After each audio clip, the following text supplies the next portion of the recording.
Alright, hello everybody. Welcome back to another video. Today I want to talk about itemization. I know I'm a little bit late. They made the announcement I think on July 19th, but I'm pretty excited about it. They touched on it a pretty long while ago, I think in June. People were asking for it, and if you're unfamiliar with it, it's a lot like how they had it in Vermintide 2. And if you're unfamiliar with that, well, instead of this whole grinding RNG system, where your weapons all of a sudden become locked after you apply 2 blessings and the perks. You'll be able to freely interchange blessings and perks as you like, and also level those blessings and perks up. So essentially, they're going to take weapons and categorize them into families. So like las guns, instead of having to unlock, a certain blessing through RNG for, say, your infantry las gun, and then it's, not applicable to like the pistol.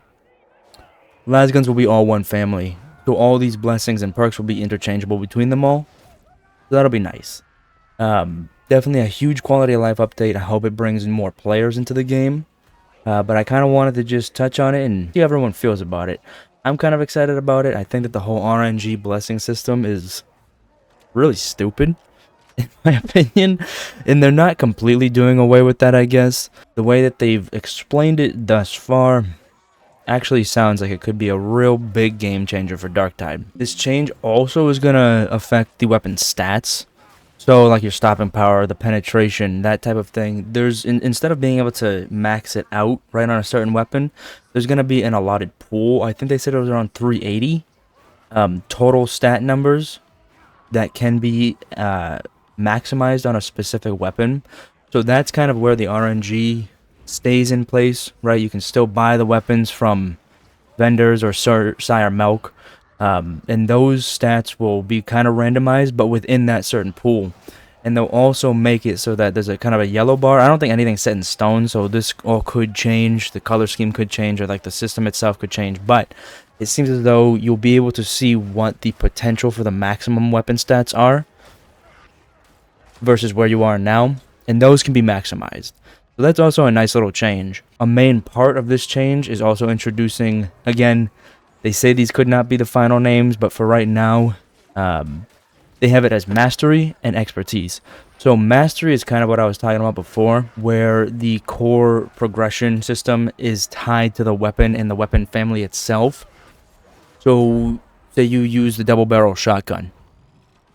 That weapon family will gain more experience. And then, of course, the stats on that double barrel shotgun that you're using specifically will also increase with more use.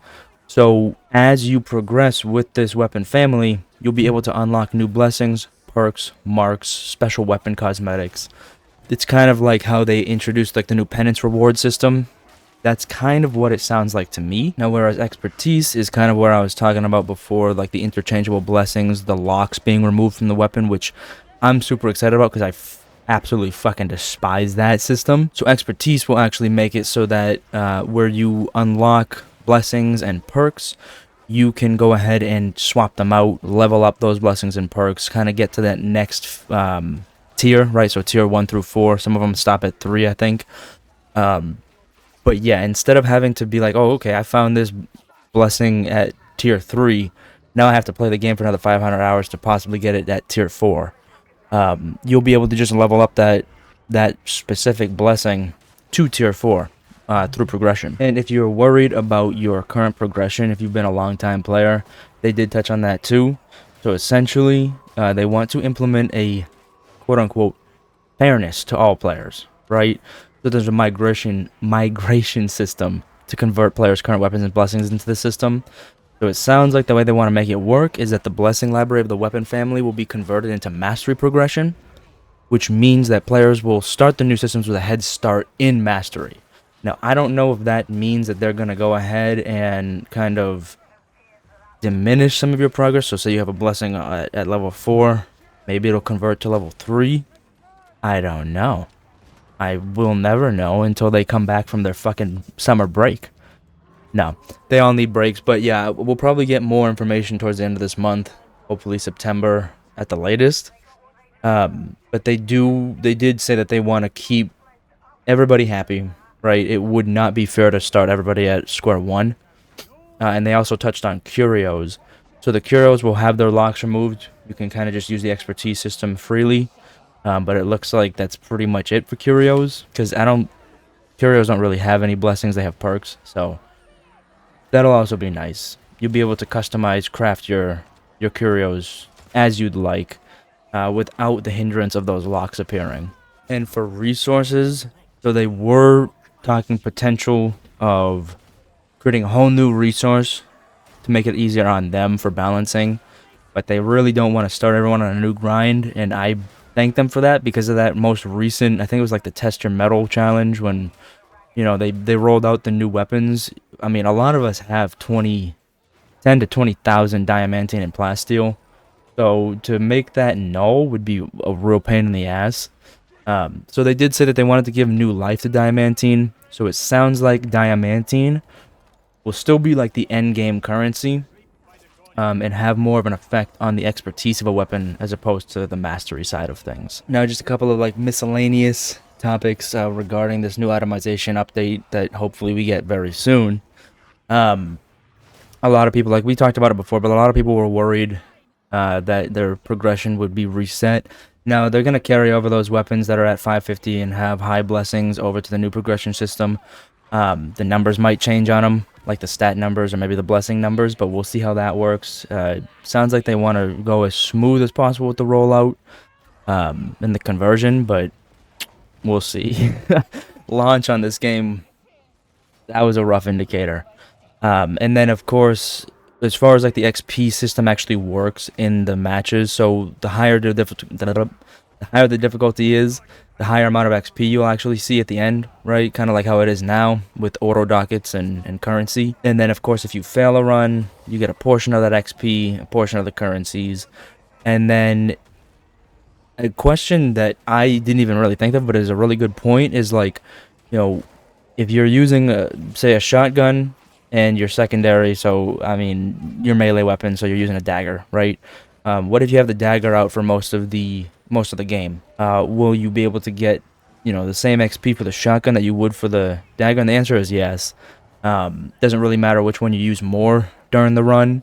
They'll both come out with the same amount of XP. None will have a benefit over the other. So that's a nice little worry laid to rest. And they also did touch on the concern that, like, you know, are you gonna have to like start with a crappy weapon and then put a major time investment into it and just get over the fact that you're using like a shitty weapon to be able to get up to the mastery tiers? And the answer to that is no, luckily.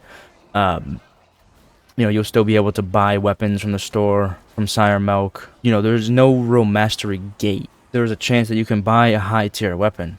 You can start already ahead and you know, kind of continue from there.